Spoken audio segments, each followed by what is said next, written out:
Hello' friends, good evening. সন্ধিয়াৰ চাকি ধূপ জ্বলাই মই ব্লগটো আৰম্ভ কৰিলোঁ। বহুত দিনৰ পিছত মানে কি প্ৰব্লেম হৈ আছিলে, সেইটো কাৰণে ব্লগটো বনাওঁতে দেৰিয়ে হ'ল। মোবাইলৰ কিবা কিবি প্ৰব্লেম চলি আছে মোৰ। ভিডিঅ'বোৰ বনাওঁ যদিও সময়মতে দিয়াত দিগদাৰী হৈছে।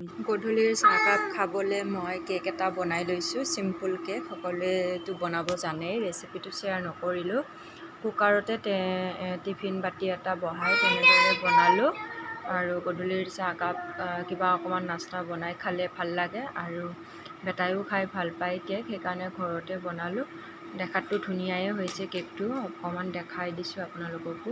আৰু এতিয়া চাহ মানে কফি বনাম, আৰু কফি বনাই কেকৰ লগত খাম আৰু ধুনীয়াকৈ। ইয়াতে গাখীৰ উতলি আছে আৰু মই কেকটো উলিয়াই ল'লোঁ।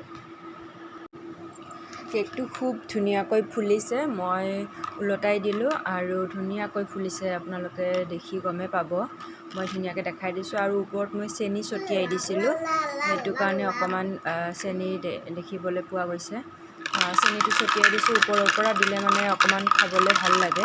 পূৰা গৰম আছে, বহুত ধোঁৱা ওলাই আছে, আৰু এয়া চাওক কিমান স্পঞ্জি হৈছে কেকটো, খাবলৈও সিমানেই টেষ্টি হৈছে। ইয়াতে মই কফি বনাই লৈছোঁ আৰু ওপৰত ক্ৰীম ঢালি দিছোঁ অকণমান, আৰু এতিয়া কেকৰ লগত খাই লওঁ। খাই বৈ আৰু কাম ষ্টাৰ্ট দিম। চাহ পানী খাই উঠিলোঁ, চাহো খালোঁ, কেকো খালোঁ, সকলো খালোঁ।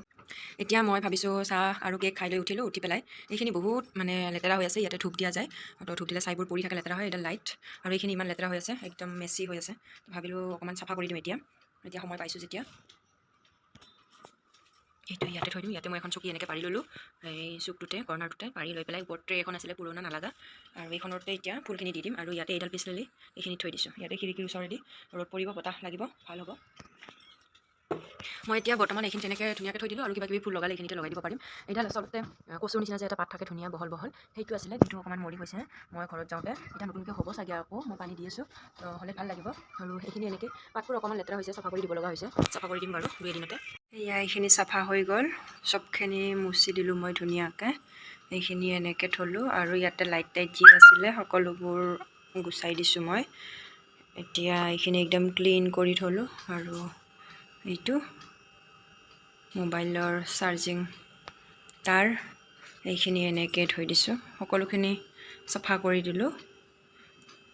অকণমান লাইটৰ পোহৰটো কম আছে, সেইকাৰণে পিকচাৰটো এনেকুৱা দেখা হৈছে।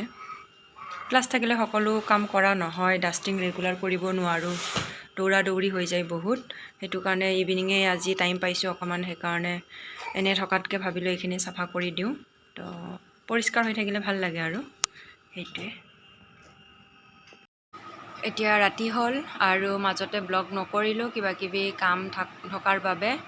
ৰাতি মানে বিৰিয়ানী গৰম কৰি লৈছোঁ, দিনতে বনাইছিলোঁ, আৰু গৰম কৰি লোৱা এই বিৰিয়ানীখিনি এতিয়া খাই ল'ম, আৰু আপোনালোকক লগ পাম next day morning. Good morning friends, আৰু এতিয়া আহিছে মৰ্ণিং টাইম। বাচন, এতিয়া বাচনবোৰ ঠিক ঠাক কৰি থৈ দিওঁ, নিজৰ বাচন তাতে চিডিল কৰি থৈ দিওঁ। ৰাতিপুৱাৰ যিবোৰ কাম সেইবোৰ মই কৰি লওঁ সোনকালে, আৰু দিনটোৰ কাৰণে ফ্ৰী হ'ব পাৰি আৰু সোনকালে কৰি। এতিয়া ডাষ্টবিনটো বাহিৰত থৈ দিওঁ, আৰু গাড়ী আহিলে লৈ যাব একেলগে গোটেইখিনি। আৰু অকণমান ওপৰত যাওঁ, আপোনালোককো দেখাওঁ। ৰাতিপুৱাৰ পৰিৱেশটো অকণমান কুঁৱলী হৈ আছে, হ'লেও ৰাতিপুৱাৰ পৰিৱেশটো ভাল লাগে। অকণমান ওপৰত ওপৰলৈ গৈ আছোঁ এতিয়া, দেখাই দিওঁ বলক আপোনালোকক ওপৰৰ পৰিৱেশটো অকণমান।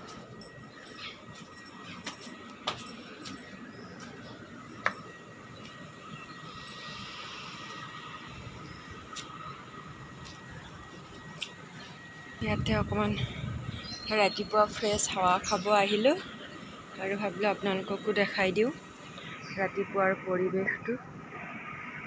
অলপ কুঁৱলী হৈ আছে, কুঁৱলী পৰি আছে, অকণমান পিছত ৰ'দ দিব আৰু।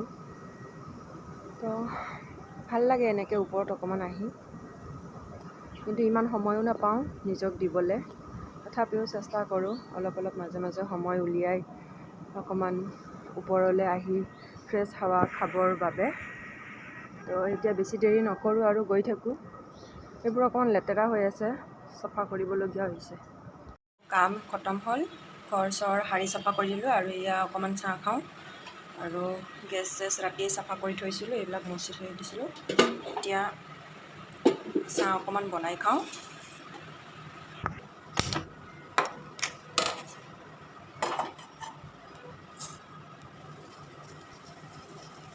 অকণমান আদাও দিলোঁ মই ৰুকি পেলাই। চাহত আদা চাদা দি খালে অলপ ভাল লাগে ৰাতিপুৱাৰ সময়ত।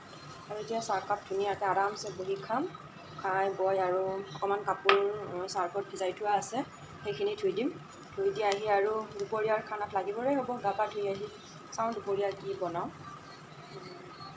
কিবা যদি স্পেচিয়েল বনাওঁ ৰেচিপি দেখাম বাৰু আপোনালোককো।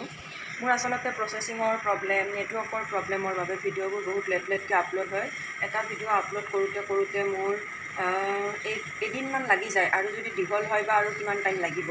আৰু সৰস্বতী পূজাৰ পিছৰ ভিডিঅ'টো মই পিছদিনাখনেই আপলোড কৰিম বুলি ভাবিছিলোঁ, কিন্তু এই প্ৰব্লেমটোৰ কাৰণে মই আপলোড দিব পৰা নাছিলোঁ। কিবা কিবি ইউটিউবত কিবাকিবি পঠাই তেনেকৈ অকণমান ঠিকটো কৰিলোঁ, কিন্তু শ্ল' হৈ আছে, বহুত শ্ল' তাৰমানে। কি কাৰণত বুজি পোৱা নাই, এনেই মোৰ মোবাইলৰ স্পেচে কমি গৈছে কি একো ধৰিব পৰা নাই। আৰু ইমান বৰ বিশেষ একো নাজানো আচলতে এইবোৰ বিষয়ে, আৰু কেনেকৈ কি ঠিক কৰিলে ভাল হ'ব নাজানো। আৰু ইউটিউবৰ পৰাই চাই মেলি অলপমান ইউটিউব টিমত কিবা মেছেজ এটা দিব লাগে, তেনেকৈ চাই লৈ ময়ো দিছিলোঁ।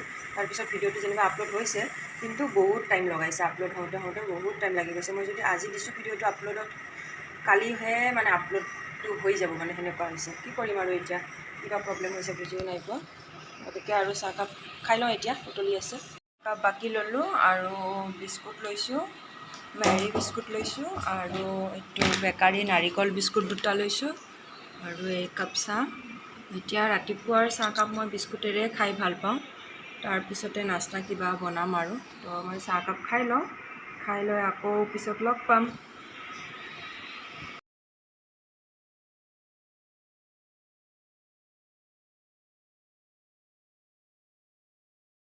জহা চাউল ভাবিছোঁ আজি জহা চাউলৰ পোলাও খাওঁ চিকেনৰ লগত। মই চাউলখিনি ধুইছোঁ, ৰেডি কৰোঁ। আৰু চিকেনখিনিতো মই দেখাইছোঁ ইয়াতে চব মানে মছলা যি আছিলে, দৈ আৰু ঘৰুৱা আমি চিকেন বনালে ঘৰুৱা যিখিনি মছলা ব্যৱহাৰ কৰোঁ, সকলোখিনি মছলা দি মেৰিনেট কৰিছোঁ। চিকেন মছলা, জিৰা, ধনিয়া গুড়ি চব, আৰু ৰেড চিলি পাউডাৰ, এইবিলাক চব মছলা, হালধিও দিছোঁ, মেৰিনেট কৰি থৈ দিছোঁ। আৰু বনাম আৰু লাহেকৈ। এই গিলাচটোৰে, প্লাষ্টিকৰ গিলাচটোৰে মই 2 কাপ ল'ম চাউল। আমাৰ হৈ যাব 2 কাপ চাউলেৰে জহা চাউলৰ পোলাও হৈ যাব। আৰু 1 কাপ ল'ম, আৰু 1 কাপ দিম। এতিয়া চিম্পল পোলাও বনাম, জাষ্ট ঘিতে বনাম, পিঁয়াজ দিম, আদা নহৰু দিম, বাছ অকণমান গৰম মছলা দিম, মানেখিনি ধুই ধুনীয়াকৈ থৈ দিম। এইটো আমাৰ মহাজন মোবাইলটো নিলে টানি, একদম খেলিছে, উৎপাত কৰি থৈ দিছে ৰুমৰ অৱস্থা। মেৰিনেট কৰি থোৱা চিকেনখিনি মই এতিয়া তেলত বহাই ভাজি আছোঁ ধুনীয়াকৈ। পিঁয়াজ দিছোঁ, তেজপাত দিছোঁ, শুকান জলকীয়া আৰু লং, ডালচেনি, ইলাইচি তেলতে দি মাংসখিনি দি দিছোঁ। বিলাহী কাটি দিছোঁ আৰু আলু দিছোঁ। তেনেদৰে সকলোখিনি দি ধুনীয়াকৈ ভাজি আছোঁ। আলুটো পিছত দিলোঁ মই অকণমান, লগে দিয়া নাই। এতিয়া তেলতে মাংসখিনিয়ে ভাজি আছোঁ, আৰু থুপথুপীয়াকৈ ৰাখিম, বেছি পানী নিদিওঁ। বেছি পানী দিলে ভাল নালাগিব, যিহেতুকে মাংস অকণমান। এতিয়া ঢাকি ভাজি ৰাখিম। আৰু এয়া আমাৰ মাংস ৰেডি হৈ গ'ল। আলু চালু দিছিলোঁ, আৰু অকণমান পানী দি উতল মাৰি আৰু নমাই থৈ দিছোঁ। পোলাওৰ লগত তেনেকৈয়ে খাবলৈ ভাল লাগে। আৰু চালাড অকণমান বনাই লৈছোঁ। আৰু এয়াই হ'ল আমাৰ আজি দুপৰীয়াৰ খানা।